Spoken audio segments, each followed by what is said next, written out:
And now, from the CFTK-TV studios, this is Open Connection with your host, Robert Pictou. Welcome to Open Connection. I'm your host, Robert Pictou. Our show today comes to you from the traditional and unceded territory of the Tsimshian people. For more than 30 years, he has worked at British Columbia's Children's Hospital in Vancouver, sharing a drumming and music program with kids, families, and staff throughout the hospital. On today's Open Connection, Lau Prova. Well, Australia was one of the first pins, right? So sort of getting maybe not as far away from where I grew up as possible, not that, but just to really strike out and do an adventure, right?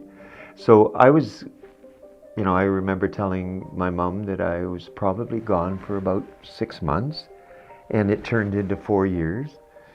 And I just sort of got the travel bug. And I think, as I think about it, those days were,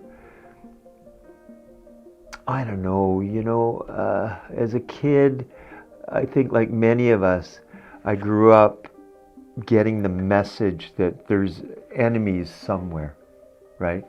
Like when I grew up, it was the Russians, right? They're going to bomb us into obliteration, right? And somehow, I think as a young person, I went, I don't think this is really true. I mean, people are people, right? And so started to travel and just kind of realized that's so true. People are people are people. And some people I would choose to hang out with and some not. And that's fine. But it's not about that this is the enemy. These are the bad guys and these are the good guys kind of thing. So, yeah. So when you were in Australia, what were some of the things that kind of surprised you about being there? Because you stayed there for a lot longer than you thought. Well, I loved beach life. And the warmth, right? I love the West Coast, and it'll always be my home, and I'll always return. And I like the change in the 4 seasons, right? I like that things constantly change, and our 4 distinct seasons are quite different, right? So then in Australia, really, there's only 2 seasons, right? So I loved it, and I missed home, kind of thing. But yeah, the beach life, and I was young and partying and that sort of thing, right? So it's the perfect place to be, or so it seemed at the time. So what brought you back home? Well, felt like it was time to come home, kind of thing. So I'd been working in television before Australia, like as a floor director and as a stage manager, and I was a cameraman for a little bit, right?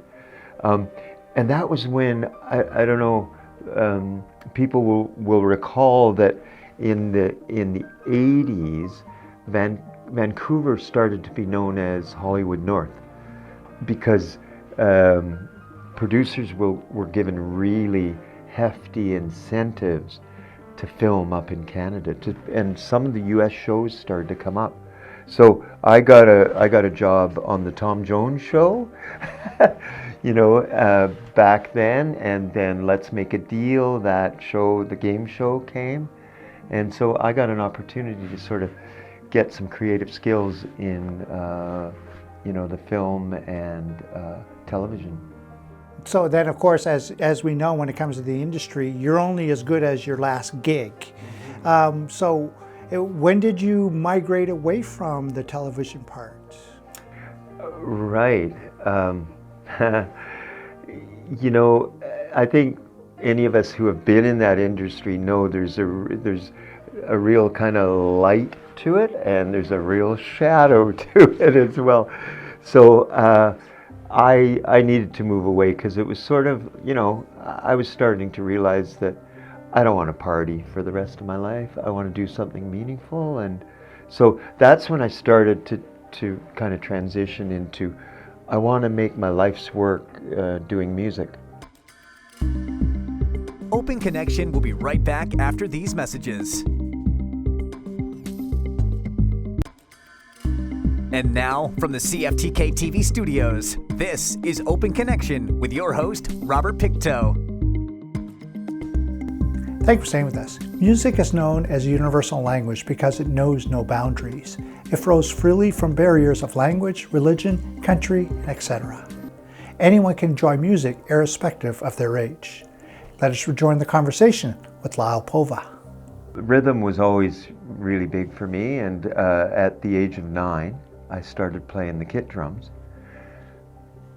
That kind of evolved into my music teacher getting me in some bands, but it wasn't like a rock band. So, I'm 10, 11, 12 years old, right? I loved rock, but I realized, one, I don't want to listen to music, or play music as a drummer at that volume, because I realized, man, I want to be able to hear later in life, right? So the rock, while I loved it, I wasn't interested in being a rock drummer, but I was making money at about age 10, because my music teacher got me in this band, and I'm the little guy at the back, right, on the drum kit, with others who are older than me. They're like 19, 20 to 25, in that kind of age range. And we're playing all these weddings, the music after a wedding, and anniversaries and bar mitzvahs, and we'd play in a lot of legions and stuff, and just this old time music, right? Like waltzes and schottische and bunny hop and all this crazy good music that I hadn't come across before, right? But I thought it was great because people had fun, and it's very fun music. Then I went to university, so it was Neil Young time kind of thing. I learned the guitar. I was in residence. And then I went to Africa, and you talked about when you're a musician, there's no skin color. It doesn't matter. It's irrelevant, right? So I went to Africa, and I just saw this level of devotion, first of all, to spirit kind of thing. And the churches, they were so joyful in their churches, and they're like overflowing out onto the streets, and people are having fun. And to me, that's what faith is about. Like, enjoy your faith, have fun, celebrate, right? I never could really get into this,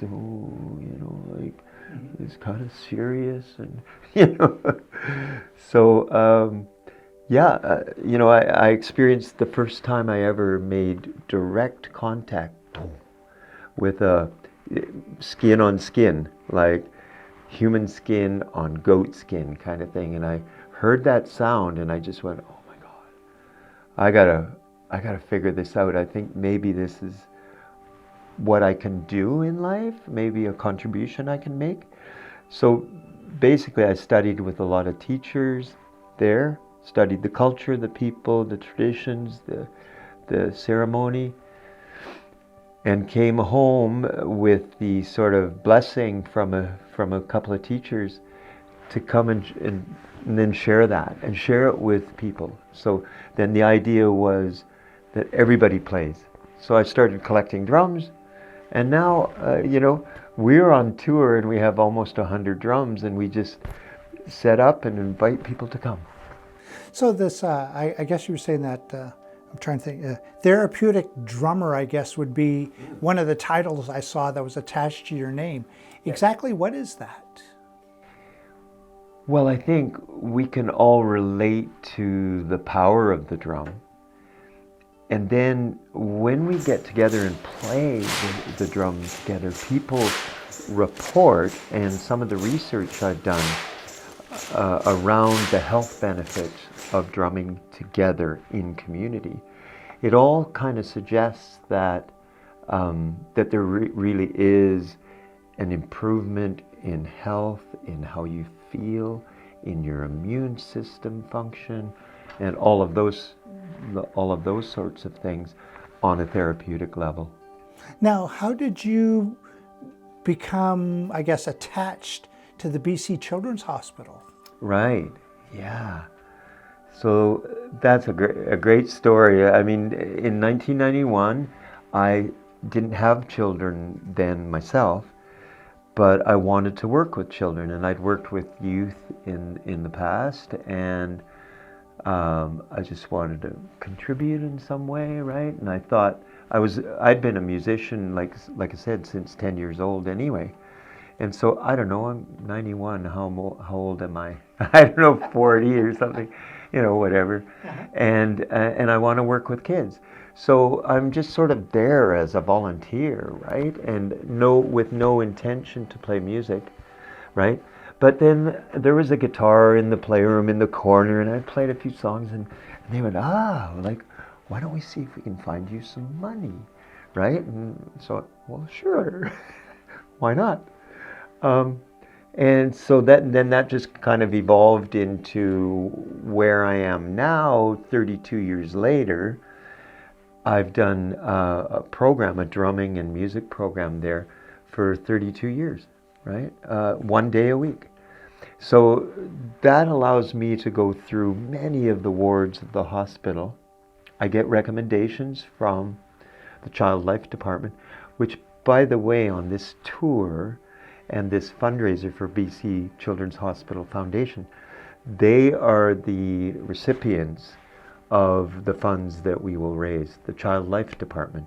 So they're the amazing people who provide the resources and the emotional support for kids to be kids in the hospital, because sometimes the medical needs, which of course are massively important, but sometimes the medical needs trump kids just want to have fun and be kids, right? So, I mean, a lot of adults, like all of us, we want to be kids too and have some fun. But so it's the Child Life Department who benefits from this tour that we are on, called the Drum Run Adventure Tour. Open Connection will be right back after these messages. And now, from the CFTK-TV studios, this is Open Connection with your host, Robert Pictou. Welcome back to Open Connection. On September 10th, 2023 in Victoria, BC, Lyle and the Drum Run team launched a 2-month fundraising tour for BC's Children's Hospital that promotes health and well-being. Let us return to the conversation as Lyle shares how he begins each music session. When I go to the hospital, I just kind of say an internal kind of prayer.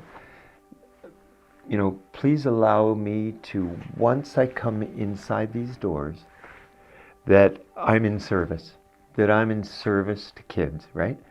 And families, because it's such a tough time. I mean, the thing is, it can be just like a broken arm or something. Not just a broken arm, but that on one end of the spectrum, right, to life-threatening illnesses and horrendous, Procedures and things procedures, like that. yeah, exactly. So I come in with that attitude, right? And so then I will set up. I will go one-on-one and see kids in their individual rooms. But like you mentioned, like if it's a group, say it's in the playroom or in the schoolroom, are the two places generally I do group work. So I set up. They come in, and basically it's a process of how can I connect with them, because some are really scared and very understandable, of course.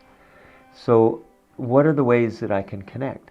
And sometimes, direct eye contact is not the way to do it. Maybe it's just like play some tunes and just kind of observe. Is there any interest there? And basically there will always be an age range. So I try to include with the repertoire that I decide to that I choose to play, so that there's ways to include everybody, right? So generally, you have a mix. Some kids are just, yeah, come on, let's play. And others, if it's in the schoolroom, they might be doing their homework and they want to see, like, how is this guy, like, What's he like? Is he going to make me do something? I'm going to do my homework. And then suddenly maybe they're more interested. And I can offer them shakers and bells and wood blocks and drums, and we can sing together. So I just think it would be hard being in hospital, right? Especially for extended periods of time. And so I think they often, because they get a chance to express themselves through the drums, through singing, through just being goofy and all of that, I think they feel better afterwards. Open Connection will be right back after these messages. And now, from the CFTK-TV studios, this is Open Connection with your host, Robert Pictou. This past summer, I watched in fascination of my 2-year-old granddaughter's reaction to Baby Shark. While I couldn't understand her version of English, her hand movements and dancing to the tune were on point. In this final segment of Open Connection, Lyle shares how chair setting plays an important role in his program. We set up chairs in a circle with attention to the 4 directions, if we can, and leaving space at each of the 4 directions. And if we're doing a really big group, we will set up concentric circles, a circle inside a circle, and then we'll place an African-style drum under every chair. And so then they're kind of goblet-shaped sort of thing, and you play them between your knees kind of thing. And so I will just guide people in an experience of rhythm, and we're all kind of predisposed to be able to know rhythm. We have our heartbeat, and people are generally very much better than they think they'll be at rhythm. So then we will do percussion experiences, we'll do interactive rhythm exercises, that sort of thing. And then we'll learn some very simple rhythms and, kind of layer one rhythm on top of another rhythm, and with attention to anyone at any level of experience can get benefit from this.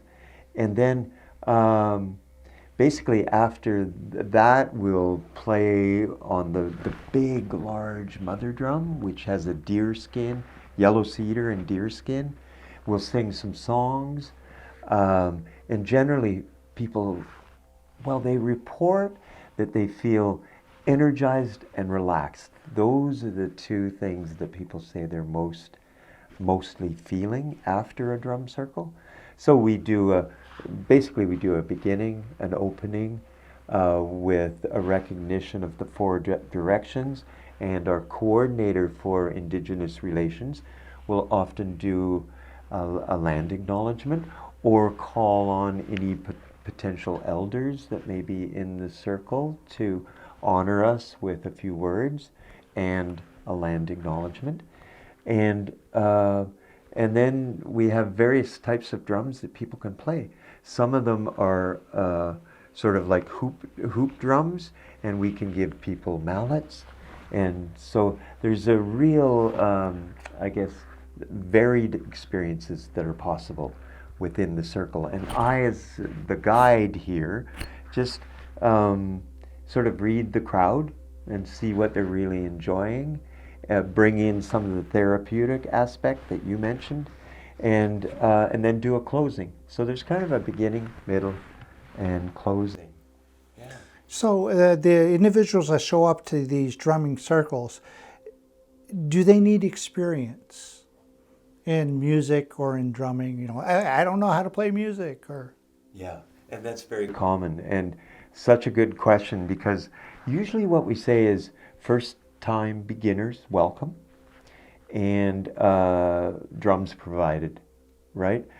And our Indigenous brothers and sisters who want to join us, and honestly, we'd be happy if any of them would take the lead.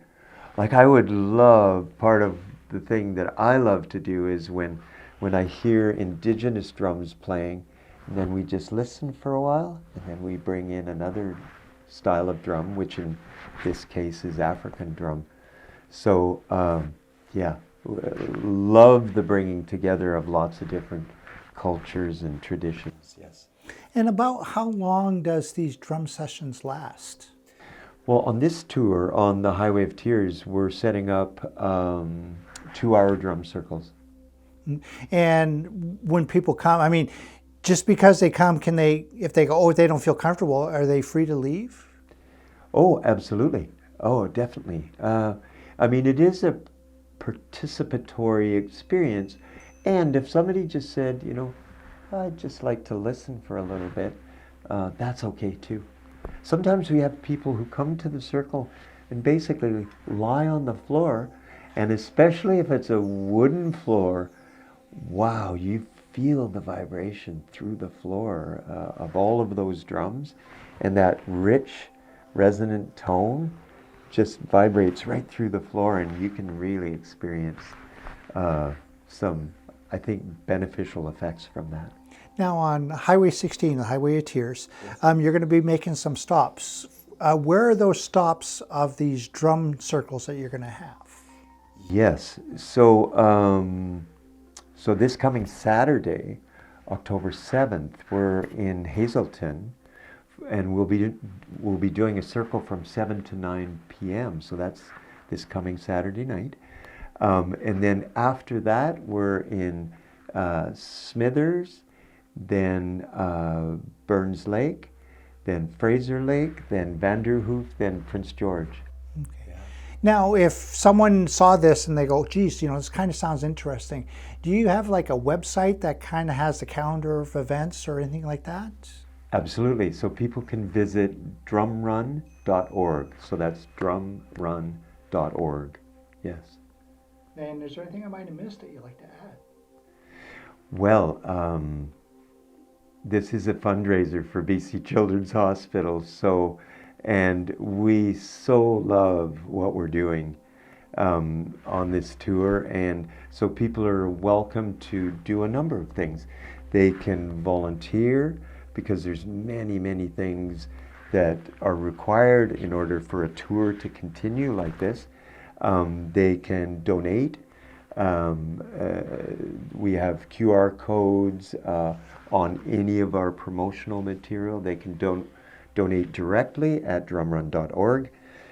They can come on tour with us. You know, we need various sort of skill sets and people who are enthusiastic and love the idea of what we're doing to join us on tour. And yeah, and just kind of catch the spirit of this project, and it being a fundraiser for BC Children's Hospital. Yes. Yeah, I just can't get the title. Bigfoot. No. I love how you said that in rhythm. You said, I can't get the title. I can't get the title. Thank you for joining us for this episode of Open Connection. The greatest distance in the existence of man is not from here to there, but the connection from his mind and heart. If we can conquer that distance, we can soar like an eagle and realize our immensity within. I'm Robert Pictou.